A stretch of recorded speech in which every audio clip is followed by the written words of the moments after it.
Hey everybody, Stephen Sitkowski here, leading educator on how to trade the financial markets. So I did a post yesterday where we talked about the meltdown on the stock market based on the rhetoric that came out of the White House relative to tariffs on items that we're importing from China. And that was on about $300 billion worth.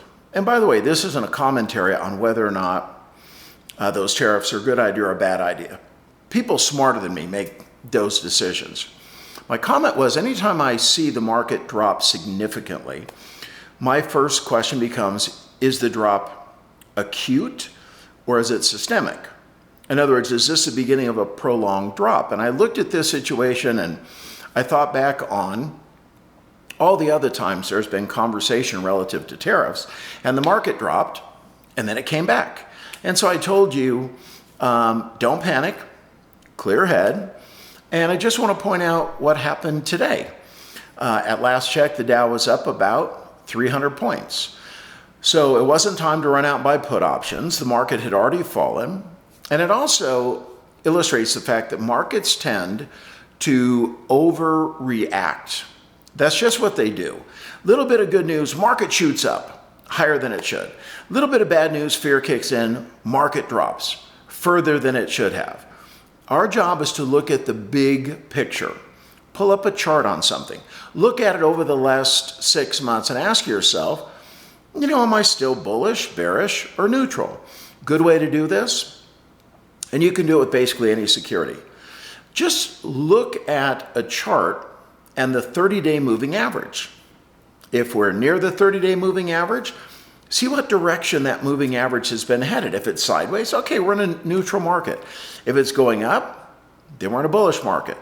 If the moving average is pointing down, then it is more bearish. But generally, if the security is above the moving average, that's a positive sign, likely to go higher. If it is below, it is likely to go lower.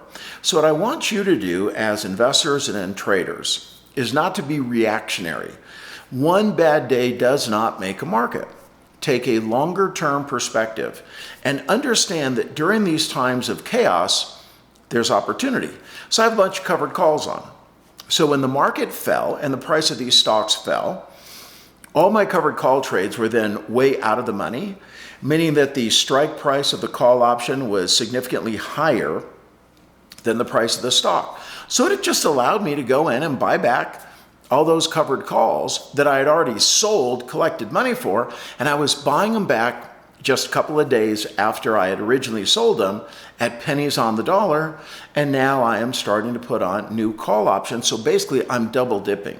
So I use these ups and downs in the market, not as a time to panic, but as an opportunity to take advantage. And when you've got a clear head, and when you have a good understanding of how markets work, you'll do the same thing. So I want to share that with you for today. Again, subscribe to my YouTube channel. If you click on the notification bell, then you'll know every time that I post something new. So until next time, God bless. I hope you have an amazing day. Bye for now.